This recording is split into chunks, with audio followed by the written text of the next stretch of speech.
Coming up on News Valdosta, the Tomb Street murder trial has been set. And a local man has lost his life in a wreck. We'll have these stories and more. Your News Valdosta starts now.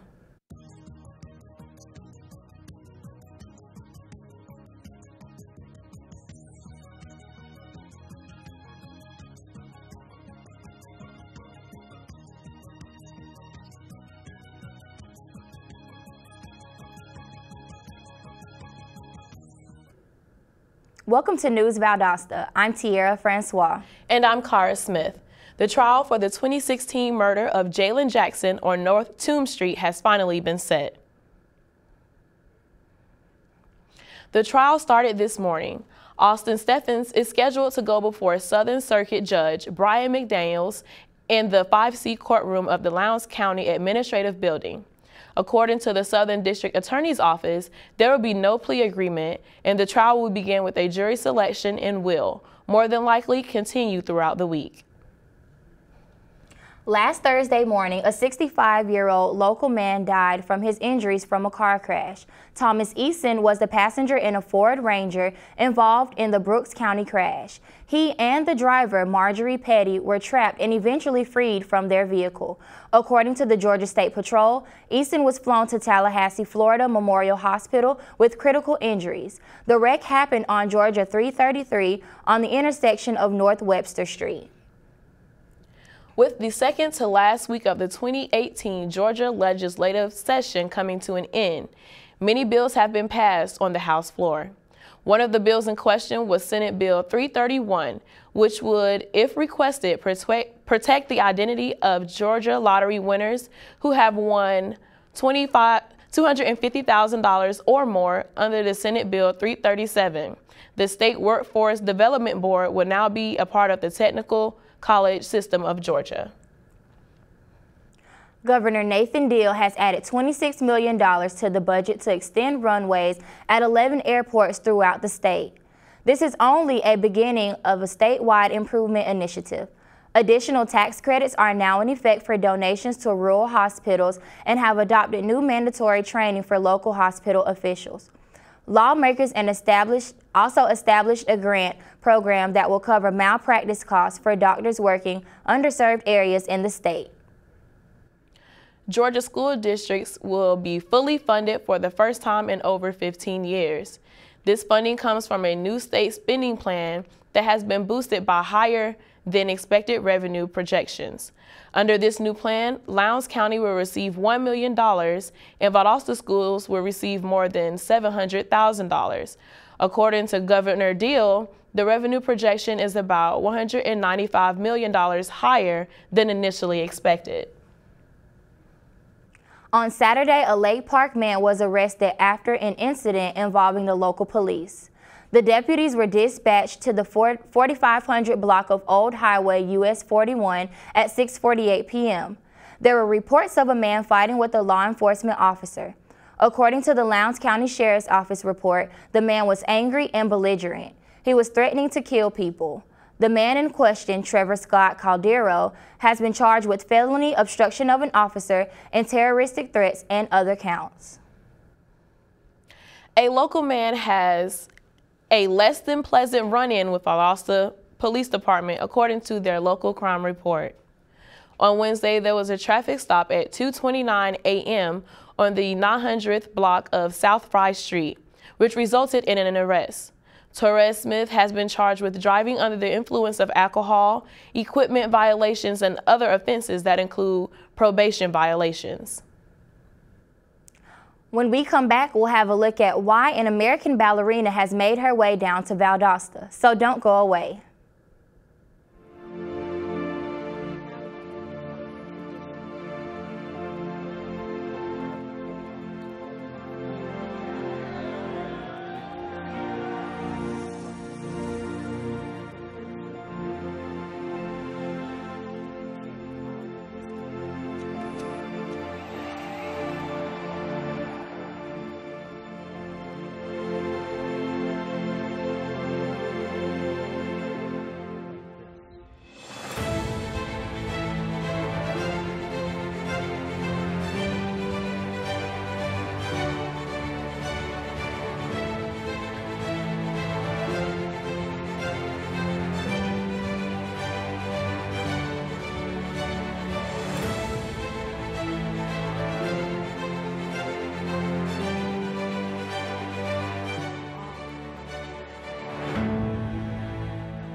And we're back with more news Valdosta. Each year, the Red Cross responds to about 65,000 disasters, and a majority of these are home fires. The American Red Cross of Georgia asked everyone to join in supporting families impacted by disaster on Red Cross Giving Day. Giving Day was last Wednesday. Donations such as food, blankets, and other essentials were given to people who need it the most. The Red Cross is grateful for the generosity of the American people on Red Cross Giving Day, as well as throughout the year. In 2017, the Red Cross Georgia helped families recover after around 3,000 local disasters. The students of the Young Entrepreneurs Academy have been selected. On last Thursday at the Valdosta State University Business Administration Building, students, parents, and community members joined for the students to pitch their business ideas to a panel of investors. Funds will be determined by the appeal and merit of each student's plan and presentation. After months of hard work and planning, the students were finally able to share their experiences. Valdosta Lounge Chamber of Commerce is holding a Membership 101 event for all new and veteran members of the chambers tomorrow. Membership 101 is an introductory course in the various programs and services that the chamber has to offer. The event will be held at the chamber on 416 North Ashley Street. The purpose of Membership 101 is to teach the chamber members how to make the most of their memberships. American ballerina Misty Copeland will be coming to Valdosta State University tomorrow. The purpose of her visit will be a lecture from 8:30 p.m. to 9:30 p.m. in VSU's Whitehead Auditorium. She will speak about the adversity she overcame to reach success in profession and answer some questions from the audience. Tickets are $20 for adults and $10 for students and can be purchased online. Earlier this month, the Valdosta High School Naval ROTC drill team traveled to Atlanta to the Area 12 drill meet held at MLK Junior High School. The team brought back several trophies. The NJROTC program develops the self-discipline, self-confidence, and leadership skills to help students successfully meet life's challenges. The March SAFE Award, which stands for Safety Awareness for Everyone, winners were selected. This month, winners are Lakeisha Wakefield and Deborah Watford from Lake Park Elementary School. Valdosta Insurance Services sponsored this award for each winner receiving a $50 gift card. Wakefield is the head of the custodian at Lake Park, and Watford ensures the kitchen is safe and helps out the staff when needed. This year, the Technology Student Association, or TSA, at Lowndes High School continued their student leadership success. They took 6 top 10 placements, and Lowndes High School students, Courtney, Raymond, Christopher Bellflowers, and Tate Green, ran successful state officer campaigns. They were elected as the 2018-2019 TSA state officers and will attend the TSA National Conference this summer in Atlanta, where Pearson Crawford will represent Lowndes and Georgia. South Georgia Medical Center Risk Manager Susan Harley was awarded the Most Valuable Employee Award by the Valdosta Lowndes County Chamber of Commerce. The award recognizes an individual who possesses impressive job knowledge and extraordinary work ethics while demonstrating great effort in the workplace. Harley has been working at the hospital for 27 years, but has been a risk manager for the past 17. The weather is showing a very high pollen count. After this short break, we will check in with Jessica Willis for today's full weather forecast, so stay tuned.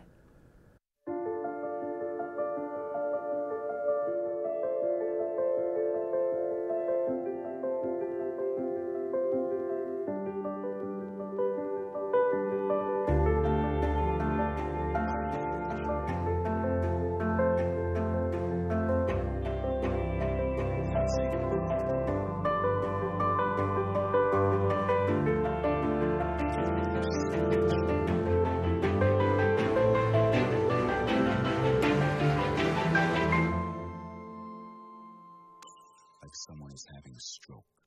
Know the circumstances. Learn fast. Facebook,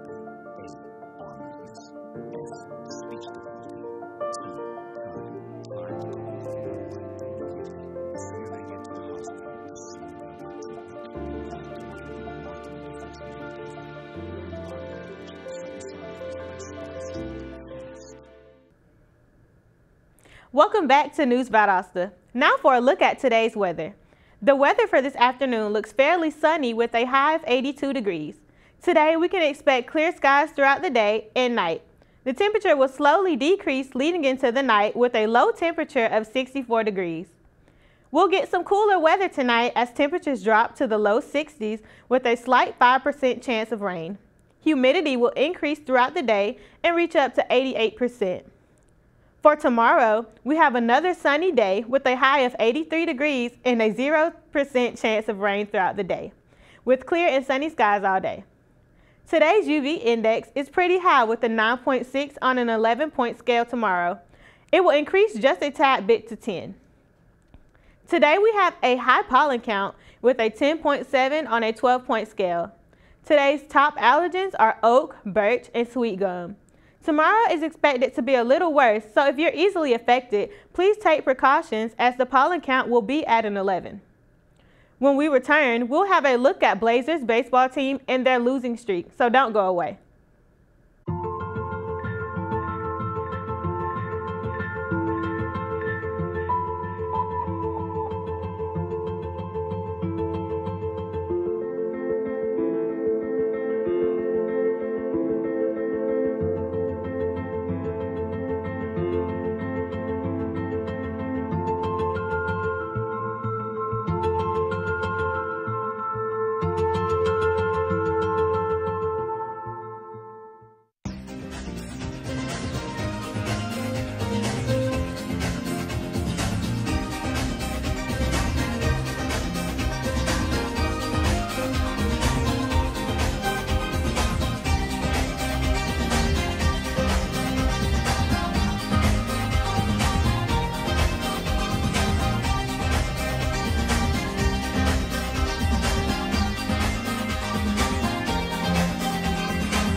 The Blazers baseball team added to their losing streak when they came up short this weekend in their doubleheader against the Lee Flames.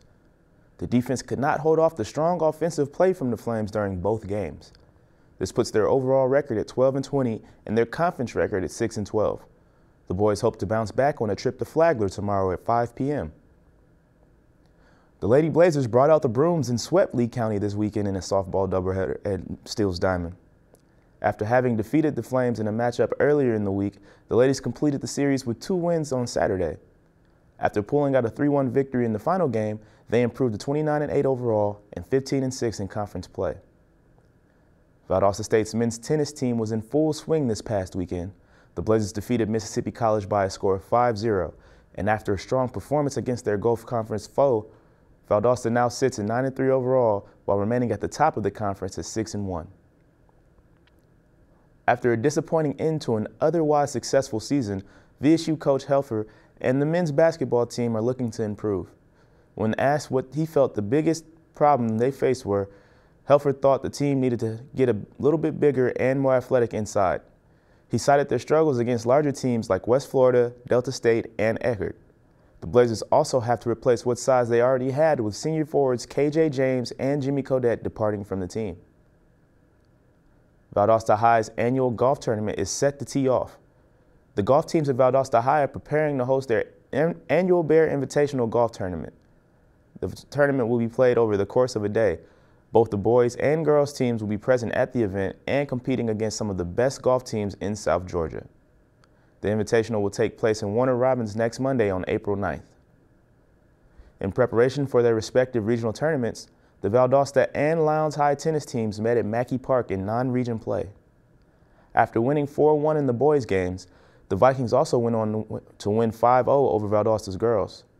The Vikings look to clinch the number 2 seed in the 7A tournament, while the Lady Vikings have already secured the number 2 spot.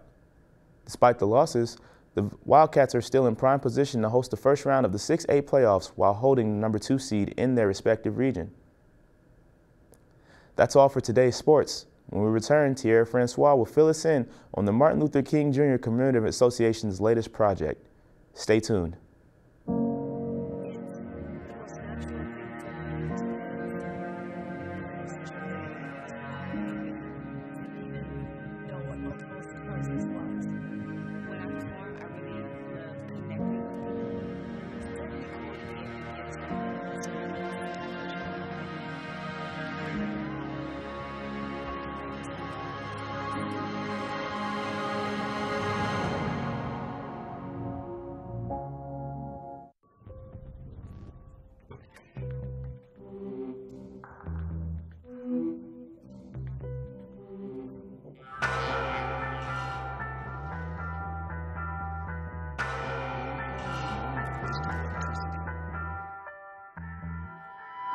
You're throwing away everything you could have bought with it.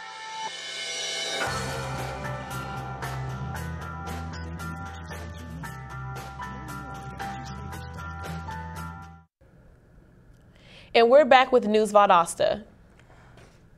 The Martin Luther King Jr. Commemorative Association will be hosting their annual vigil to commemorate the death of Reverend Dr. Martin Luther King Jr. Wednesday will be the 50th anniversary of his death. The vigil will be held tomorrow at 6 p.m. at the King Monument in the Southside Historic District. The Martin Luther King Jr. Commemorative Association asked the community to come out to a free program to bring their own lawn chairs as seating will be limited. Brooke Mindell has won Miss Valdosta High School title. She will receive a $5,000 scholarship next year after completing her appearances and requirements for public relations. There is a total of 13 young ladies that competed in several categories, including spirit, casual wear, and talent.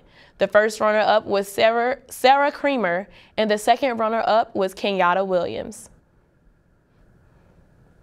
That's it for our program today. Thank you for watching News Valdosta. I'm Tierra Francois. And I'm Cara Smith. We'll see you Wednesday. Have a great day.